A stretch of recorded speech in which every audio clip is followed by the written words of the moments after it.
Class 11th का जो आप लोगों का मंथली परीक्षा यानी मासिक परीक्षा दिसंबर मंथ वाला यानी दिसंबर मंथ में जो आप लोगों का चल रहा है ना, तो ये हमारे पास फिजिक्स का ओरिजिनल पेपर है। इस पेपर में जितना ऑब्जेक्टिव प्रश्न दिया गया है ना, सभी ऑब्जेक्टिव का आंसर और साथ में सब्जेक्टिव का भी आंसर आप लोगों को दिखा देंगे। आप लोग नोट कर लीजिएगा, लिख लीजिएगा। पहले ऑब्जेक्टिव का आंसर आप लोगों को बता दे रहे हैं, आप लोग मिला लीजिए। चलिए स्टार्ट करते हैं। 1 नंबर प्रश्न देखिए।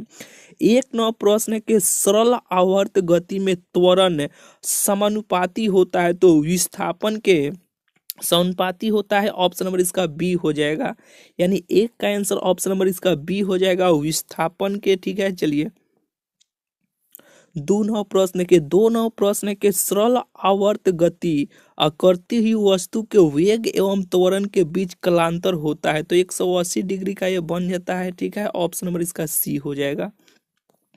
चलिए 3 नंबर प्रश्न की ओर आते हैं। देखिए 3 नंबर प्रश्न है कि एक सरल आवर्त गति आयाम 5 सेंटीमीटर तथा आवर्त काल 0.5 सेकेंड का समीकरण है। तो देखिए ये समीकरण बन जाएगा y बराबर 5 sign 4 pi T. Option number इसका सी हो जाएगा। 3 का आंसर ऑप्शन सी हो जाएगा। चलिए 4 नंबर प्रश्न की ओर आते हैं। देखिए यानी टाइम से ही यानी समय से ही हर विषय का हर सब्जेक्ट का हम सबसे पहले गूगल में हम प्रश्न पत्र को यानी पेपर को भी वहाँ पे डाल देते हैं समय से ही यानी टाइम से ही, और आंसर को भी वहीं पे अपडेट हम समय से ही। या समझिए कि आपके परीक्षा से थोड़ा सा वीडियो बनाने में तो टाइम लग जाता है, लेकिन सबसे पहले गूगल में हम अपडेट आंसर को कर देते हैं। यानी आपको सब्जेक्टिव का आंसर यहाँ से आकर आप देख लीजिएगा। ठीक है, गूगल में आपको आना है यानी क्रोम में आपको आना है। आकर इसी चैनल का नाम आप लिखिएगा, रैंकर स्टडी सेंटर आपको लिखना है। आके लिखिएगा रैंकर स्टडी सेंटर, ये लिख के जैसे ही सर्च कीजिएगा देखिए ये वेबसाइट है। इस वेबसाइट पे आप क्लिक कीजिएगा। क्लिक करने के बाद देखिए ऊपर भी यहाँ पे आपको देखने को मिल जाएगा। देखिए यहाँ पे फिजिक्स केमिस्ट्री, देखिए केमिस्ट्री का ही भी यहाँ पे हम अपडेट कर दिए हैं। नीचे चलिएगा 11th वाला सेक्शन जो बनाया गया है ना, नीचे आइएगा। देखिए क्लास 11th का यहाँ पे जो सेक्शन बनाया गया है ना, इसी में देखिएगा। देखिए मैथ का भी हम अपडेट कर दिए हैं, बायोलॉजी का भी यहाँ पे डाल दिए हैं, केमिस्ट्री का भी डाल दिए हैं। ठीक है, नीचे आइएगा तो फिजिक्स का भी हम डाल दिए हैं। ठीक है, तो इस वेबसाइट से आकर सब्जेक्टिव का आंसर आप देख लीजिएगा। ठीक है, चलिए पहले आप यहाँ से ऑब्जेक्टिव का मिला लीजिए, तब जाकर जैसे वीडियो खत्म होगा, खत्म होने के बाद सब्जेक्टिव का आंसर जाकर वहाँ से देख लीजिएगा। सभी विषय का वहाँ से पेपर, ऑब्जेक्टिव, सब्जेक्टिव हर चीज़ आप देख लीजिएगा गूगल से। ठीक है, पहले आप मिला लीजिए ये आंसर। देखिए 4 नंबर प्रश्न है कि सरल लोलक का आवर्तकाल होता है तो 4 का आंसर ये सूत्र बैठ जाता है, यानी इसका आंसर ऑप्शन नंबर ए हो जाएगा। ठीक है, चलिए 5 नंबर प्रश्न है कि समान आवर्तकाल परंतु कालांतर पाई बटा 2 के 2 असमान आयाम वाले परस्पर लंबवत सरल आवर्त गतिमान अपरिणामी है तो ये वृत्त हो जाता है। ऑप्शन नंबर इसका ए हो जाएगा। चलिए 5 नंबर का आंसर ऑप्शन ए हो जाएगा।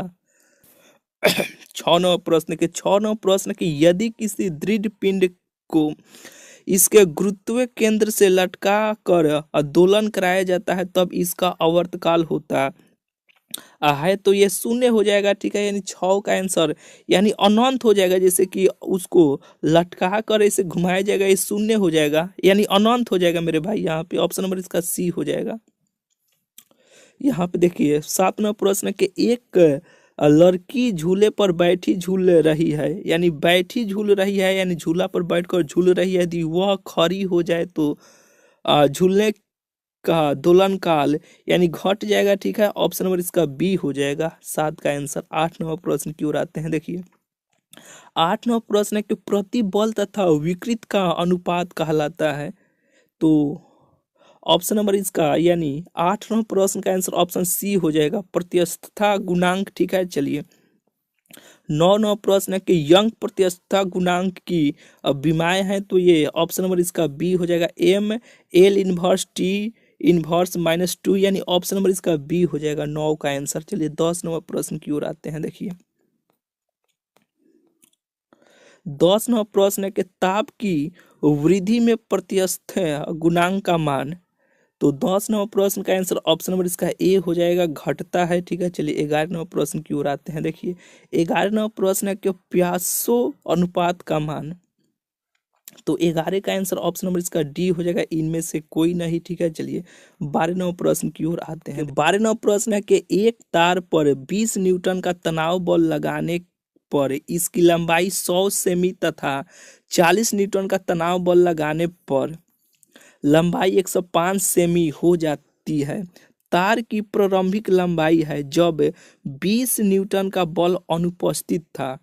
तो ऑप्शन नंबर इसका ए आ जाएगा, 90 सेमी यानी सेंटीमीटर। ठीक है, 12 का आंसर ऑप्शन ए हो जाएगा। 13 नंबर प्रश्न है कि पूर्णतः कठोर वस्तु के लिए आयतन गुणांक होता है, शून्य होता है। ऑप्शन नंबर इसका बी हो जाएगा। चलिए 14 नंबर प्रश्न की ओर आते हैं। 14 नंबर प्रश्न है कि एक तार की लंबाई एल मीटर अनुप्रस्थ काट का क्षेत्रफल ए वर्ग मीटर तथा घनत्व पी किलोग्राम प्रति घन मीटर है, सीधे लटका दिया जाता है। यदि वस्तु का यंग गुणांक वाई पास्कल हो तो अपने ही भार के कारण तार का फैलाव होगा। तो ये सूत्र बन जाता है। ऑप्शन नंबर इसका बी हो जाएगा, 14 का आंसर। चलिए 15 नंबर प्रश्न की ओर आते हैं। देखिए 15 नंबर प्रश्न है कि 2 मीटर लंबे एवं 10⁻⁶ मीटर स्क्वायर 10⁻⁶ मीटर स्क्वायर अनुप्रस्थ काट के क्षेत्रफल वाले तार में एक मिमी वृद्धि के लिए किया गया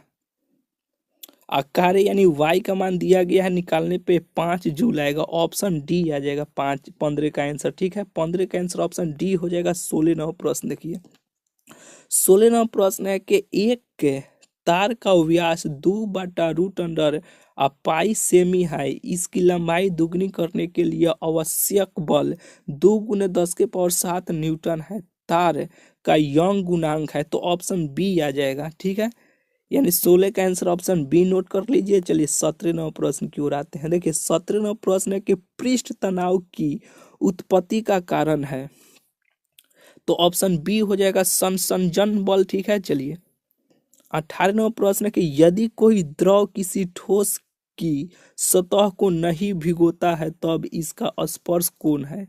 ऑप्शन ए आ जाएगा 18 का आंसर। ठीक है, चलिए 19 नंबर प्रश्न है पृष्ठ तनाव का मात्रक है newton metre inverse. Option B आ जाएगा। चलिए 20 नंबर प्रश्न की ओर आते हैं। देखिए 20 नंबर प्रश्न है कि यदि केस नली का व्यास दुगना कर दिया जाए तो नली में पानी का चढ़ाव हो जाता है, आधा हो जाता है। ऑप्शन बी आ जाएगा। ठीक है, चलिए 21 नंबर प्रश्न है कि ताप की वृद्धि से किसी द्रव का पृष्ठ तनाव, यानी 21 का आंसर ऑप्शन बी हो जाएगा, घटता है। ठीक है, चलिए 22 नंबर प्रश्न है कि आर त्रिज्या के साबुन के बुलबुले के भीतर अतिरिक्त दाब होता है, तो 22 का आंसर ऑप्शन बी हो जाएगा 4T/R। ऑप्शन बी आ जाएगा। ठीक है, चलिए 22 का आंसर बी हो जाएगा। 23 नंबर प्रश्न देखिए 23 नंबर प्रश्न है कि जब समान अणु एक दूसरे को आकर्षित करते हैं तो इसे कहते हैं। 23 का आंसर ऑप्शन ए हो जाएगा संसंजन बल। ठीक है, चलिए 24 नंबर प्रश्न की ओर आते हैं। देखिए 24 नंबर प्रश्न है कि वर्षा की बूंदे के गोलीय होने का कारण है पानी का पृष्ठ तनाव। ठीक है, ऑप्शन बी आ जाएगा। चलिए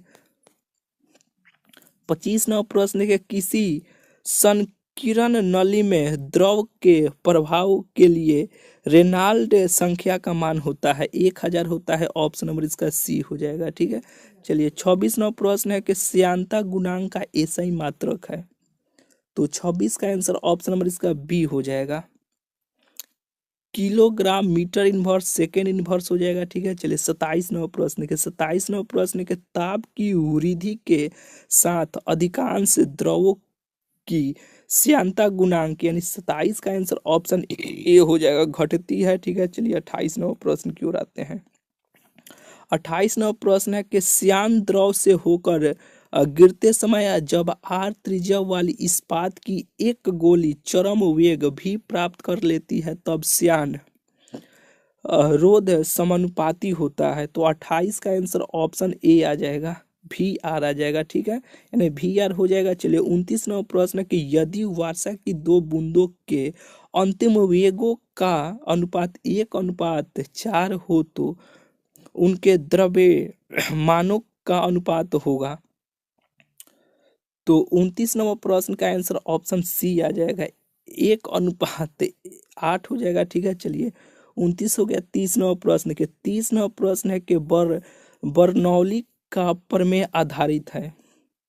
तो ऑप्शन नंबर इसका बी हो जाएगा, ऊर्जा संरक्षण के सिद्धांत पे आधारित है, ठीक है। ऑप्शन नंबर इसका बी हो जाएगा, ठीक है। इस तरह 30 का आंसर आपको बता दिए। सब्जेक्टिव का आंसर आप पाने के लिए गूगल में आपको जाइए, ये सभी सब्जेक्टिव का आंसर हम गूगल में अपडेट कर दिए हैं। गूगल में जाके लिखना है, इसी चैनल का नाम आपको लिखना है रैंकर स्टडी सेंटर, वेबसाइट आ जाएगा। उस वेबसाइट पे हम पूरा सब्जेक्टिव का आंसर दे दिए हैं, ठीक है। चलिए मिलते हैं फिर आप लोग से अगले